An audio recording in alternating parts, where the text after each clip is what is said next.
পঞ্চম শ্ৰেণীৰ ছাত্ৰ-ছাত্ৰীসকলক মোৰ নমস্কাৰ মই জনালোঁ আকৌ এবাৰ আহিছোঁ তোমালোকক ৰৈ যোৱাখিনি যিখিনি আমাৰ ৰৈ গৈছিল পাৰ্টস অফ স্পীচৰ সেইখিনি বুজাবলৈ আশা কৰোঁ সকলো ভালে আছা হয়নে ঠিক আছে তে বলা আজি আমি পঢ়িবলৈ যাওঁ আজি মই তোমালোকক বুজাবলৈ গৈ আছোঁ parts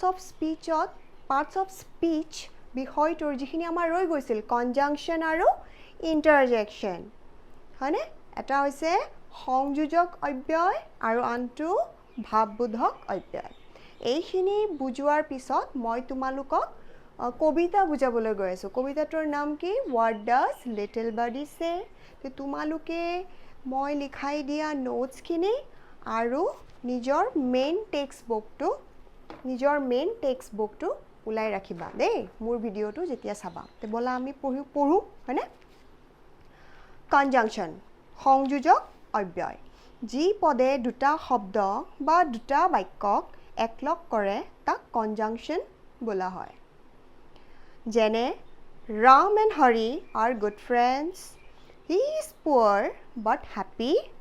will you have tea or coffee ঠিক আছে এই তিনিটা বাক্য যিটো মই তোমালোকক উদাহৰণৰ ৰূপত লিখাই দিছোঁ তাতে তিনিটা শব্দত তোমালোকে চাবা ৰঙা দাগ দিয়া আছে and but আৰু or এণ্ডৰ অৰ্থ হৈছে আৰু বাটৰ অৰ্থ হৈছে কিন্তু আৰু অৰ শব্দটোৰ অৰ্থ হৈছে নাইবা ঠিক আছে তো প্ৰথমটোৰ অৰ্থ হৈছে ৰাম আৰু হৰি মানে দুয়োজন ভাল বন্ধু 2 নম্বৰ উদাহৰণৰ অৰ্থ হৈছে তেওঁ দুখীয়া কিন্তু সুখী ঠিক আছে যদিও তেওঁ দুখীয়া হলেও তেওঁ বোলে কি সুখী কিন্তু 3 নম্বৰৰ অৰ্থ হৈছে যে তুমি চাহ খাবা নে কফি খাবা মানে দুটাটো লগতে আমি খাব নোৱাৰো আইদাৰ আমি চাহ খাব লাগিব বা কফি খাব লাগিব সেই কাৰণে প্ৰশ্ন সোধা হৈছে যে তুমি চাহ খাবা নে কফি খাবা ঠিক আছে তো এনেকুৱা কিছুমান শব্দই যেতিয়া দুটা শব্দ বা দুটা বাক্যক একলগ কৰে তাকেই কি বুজায় সংযোজক অব্যয় বুজায় অসমীয়া যাক ইংলিছত আমি কি কওঁ কনজাংশন ঠিক আছে এনেকুৱা আৰু কেইটামান শব্দ আছে যেনে তোমালোকে পাবা ডাঙৰ ক্লাছত আইদাৰ পাবা নেইদাৰ পাবা ঠিক আছে তাৰপিছত টু পাবা তাৰপিছত বিকজ পাব পাৰা তাৰপিছত WH কুৱেশ্যন ৱৰ্ড when পাব পাৰা আৰু এটচেট্ৰা আৰু ইত্যাদি ইত্যাদি বহুতখিনি পাবা এতিয়াৰ কাৰণে মই যিখিনি কৰাই দিছোঁ এইখিনিয়ে তোমালোকৰ কাৰণে যথেষ্ট হ'বনে এতিয়া আমাৰ যিটো 8 নম্বৰত পদ আছে এই পদটোৰ নাম কি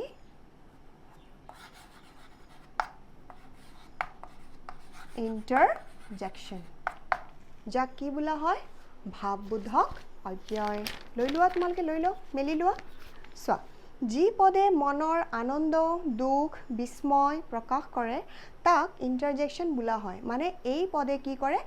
মনৰ ভাৱ প্ৰকাশ কৰে ঠিক আছে মনৰ তোমাৰ যি ভাৱ উৎপন্ন হৈছে সেই ভাৱখিনি প্ৰকাশ কৰে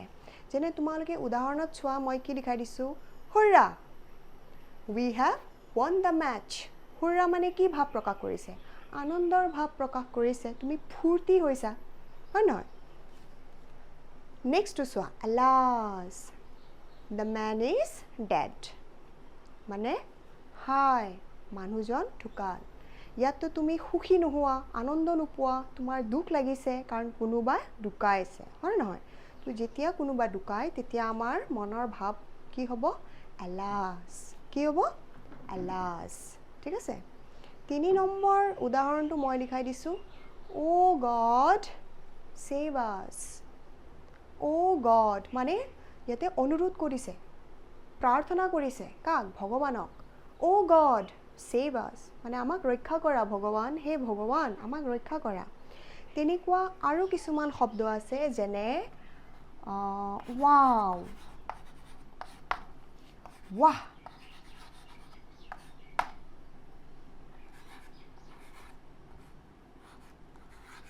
ouch, যেতিয়া আমি দুখ পাওঁ হয় নহয় আহ আৰু এই চিনবিলাক চাই আছা এই চিনবোৰেই হৈছে ভাৱবোধক অব্যয় অব্যয়ৰ শব্দ যেতিয়া তুমি ব্যৱহাৰ কৰিবা তেতিয়া এই চিনটো বাধ্যতামূলক তুমি দিবই লাগিব হ'বনে তো ময়ো উদাহৰণত চোৱা হুৰা লিখাৰ পিছত ভাৱবোধক চিন দিছোঁ আলাস লিখাৰ পিছতো মই ভাৱবোধক চিন দিছোঁ গড শব্দটো লিখাৰ লগতে মই ভাৱবোধক চিন দিছোঁ ঠিক আছে আশা কৰিছোঁ তোমালোকে বুজি পাইছা যিখিনি মই বুজাই দিছোঁ সেইখিনি তোমালোকে ঘৰত ভালদৰে অভ্যাস কৰিবা দেই ঠিক আছে তো এতিয়া আমি যাওঁ আমাৰ পাঠলৈ এটা ধুনীয়া কবিতা লেসন নম্বৰ 5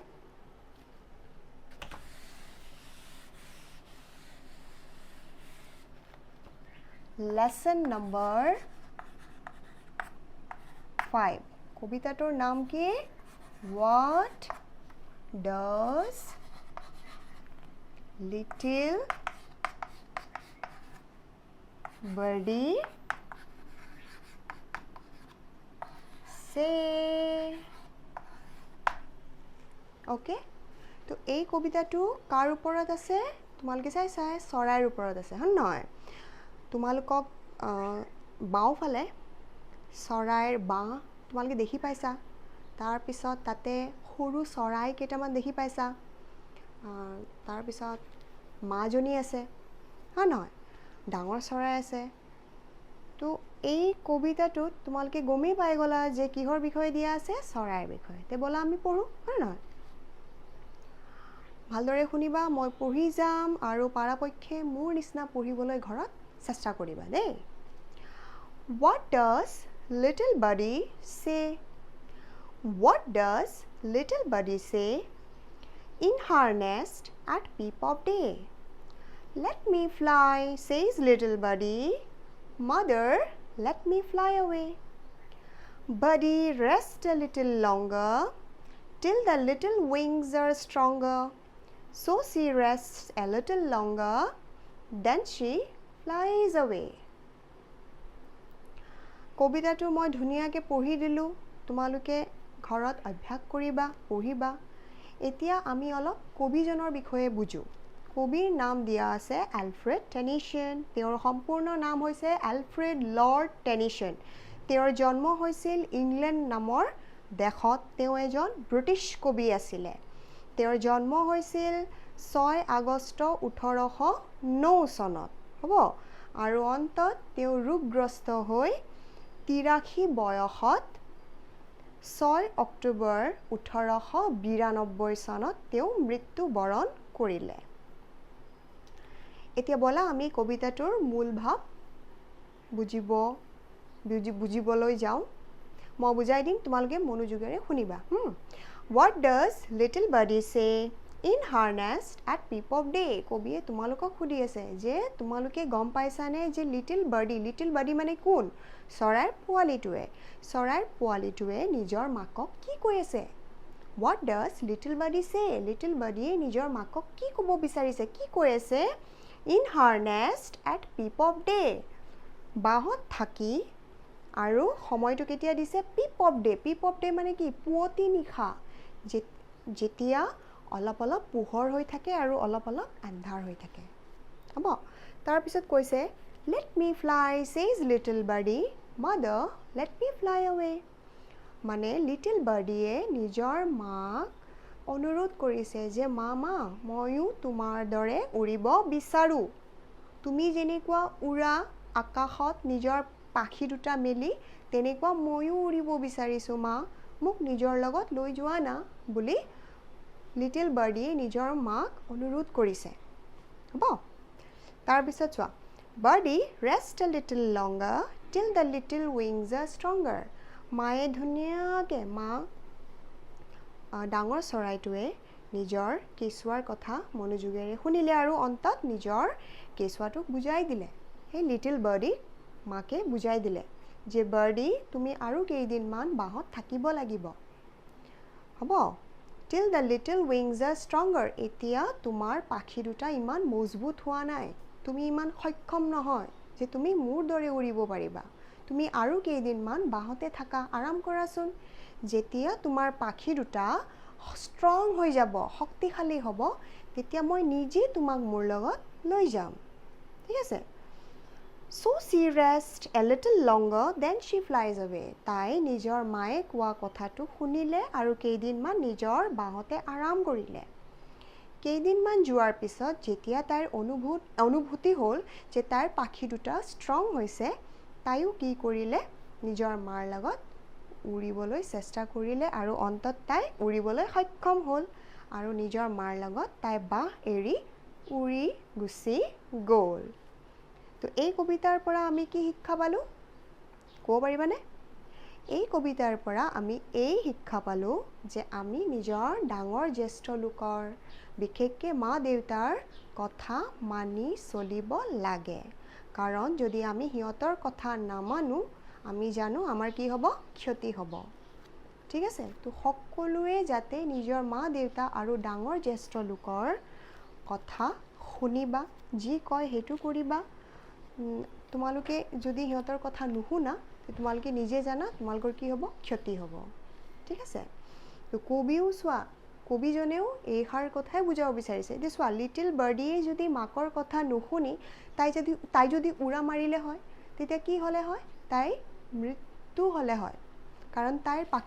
পাখিবোৰ ইমান মজবুত হোৱা নাছিলে সেই সময়ত তাই নিজৰ মাকৰ কথা শুনিলে আৰু অন্তত যেতিয়া তাইৰ পাখিবোৰ মজবুত হ'ল ষ্ট্ৰং হ'ল তাই উৰিবলৈ সক্ষম হ'ল হয়নে ঠিক আছে